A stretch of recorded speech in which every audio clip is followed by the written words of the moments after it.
Hi there, so this video is titled The Bear Who Wanted to Be a Bear. And this is the title of a children's book. It was one of my favorite children's picture books when I was a kid. It was actually written in, I think, Swedish or something Scandinavian, and then was translated into English. And it is a theme that I think a lot of people out there can relate to. And it's just a cool story, and the illustrations are really, really awesome. It's from the 70s, or maybe even the 60s or something. So, the story goes like this. There's a bear that lives alone in the woods, and fall comes around. It's time for him to hibernate. He crawls into a cave, goes to sleep, sleeps through the winter, wakes up in the spring, goes out of his cave, sort of yawns and stretches. Everything's kind of blurry looking because he's been sleeping all winter. And then he opens his eyes and he looks around and he's like, what the hell? And in the middle of the winter, while he's been sleeping this whole time, then a factory was built just outside of his cave. The whole landscape, as far as you can see, is this massive, series of buildings and high-tech looking contraptions and machines, and there's all this weird noise going on and workers and everything, and he's just completely befuddled. He's just spent his whole life in the woods.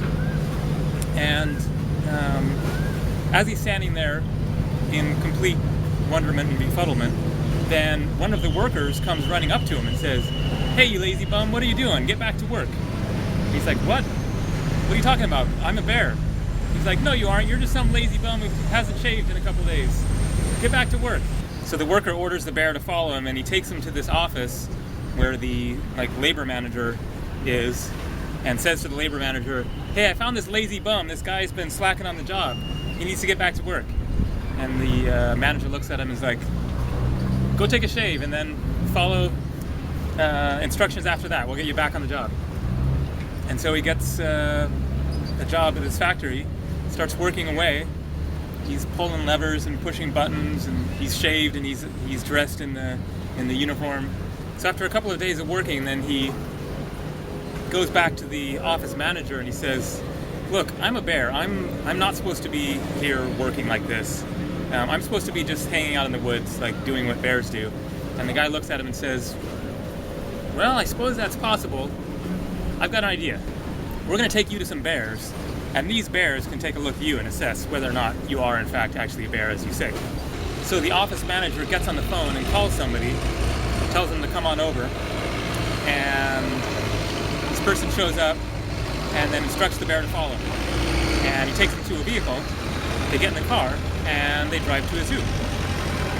They go to the zoo, the guy leads the bear over to the section where the bears are, and so he asks the bears, "What do you guys think? Is this guy a bear, as he claims? He's trying to tell us he's a bear.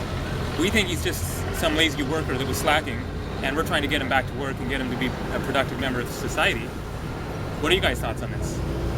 And the bears look him over and they say, "Well, does he live in a cage?" No, he says that he lives out in the woods by himself. They're like, "That's crazy. Bears live in cages. Who feeds him?" And he answers, "Well, I just scrounge around in the woods and find berries and grubs and stuff, and I just forage on my own." They say, "Well, that's ridiculous. Bears are fed by zookeepers. You don't just wander around in the woods and find food somewhere." And so they say, "You know what? This guy does not sound like a bear to us." And the guy says, "Okay, cool. Thanks for the input." And they take off. And then they drive to another place. They go to a circus. And they go to talk to the bears there. And says to him, this guy is claiming he's a bear. We don't think so. What are your thoughts?" And they say, "Well, can he do any tricks?" The bear says, "No, I don't know any tricks, sorry." "Where does he live?" "Well, I live in the woods by myself, and I sleep during the winter. I hibernate." He says, "Well, that's crazy. Bears live in a circus, and they do tricks for people. They don't sleep all winter." That's insane. This guy is trying to pull one over on you guys. We don't think he's a bear. So that's it. They take him back to the factory. He goes back to work. He becomes a 9-to-5 worker, and that becomes his life. He spends all day pulling levers and pushing buttons and working away in this factory. But then fall rolls around, and he starts to get sleepy. He keeps falling asleep on the job, and he keeps getting reprimanded for this. And they're like, dude, you're fired. You're out of here. We can't put up with this anymore. You're slacking on the job just too much. And he's kind of in shock over being fired. He's like, shit, what the hell am I going to do now? Lost my job, kicked out of the housing. So he's given a final paycheck or hunk of cash, and they kick him out of the factory. He's on the road that leads out of the factory, and so he just starts walking down the road. Keeps walking all day, walks into the night. Finally comes to a hotel.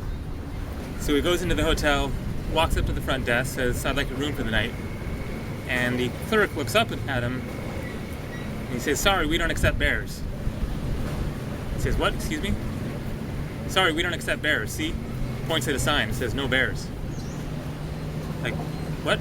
You're saying I'm a bear? He says, yeah, you look like a bear to me.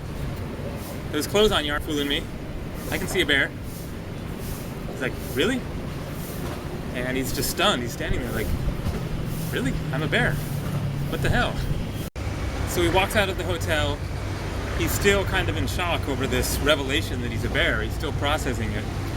So he's standing there outside the hotel. It's snowing because it's going into winter. And he's looking out at the woods around him, and then this memory just kind of floods his consciousness of having been a bear. And he just remembers, oh yeah, this is my home. This is it right here. I don't need a hotel. I don't need to keep walking down this road. And then the last scene of the book, the last illustration, is his paw prints disappearing into the woods, and his clothes sort of lining the snow-covered path that he has just walked along. And so it shows that he finally returned to the woods. So the theme, of course, is that of struggling against forces that are trying to tell you who and what you are, and figuring out how to discover who you truly are.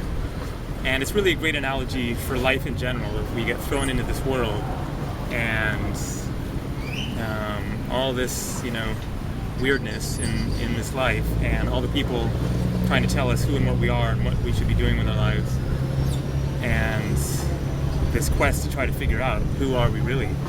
And spiritual awakenings are kind of like that revelation on the part of the bear, of looking out in the woods and realizing, oh, that's my home. Now I remember who I really am. And just that whole process of forgetting and then remembering. But yeah, pretty cool story. Take care.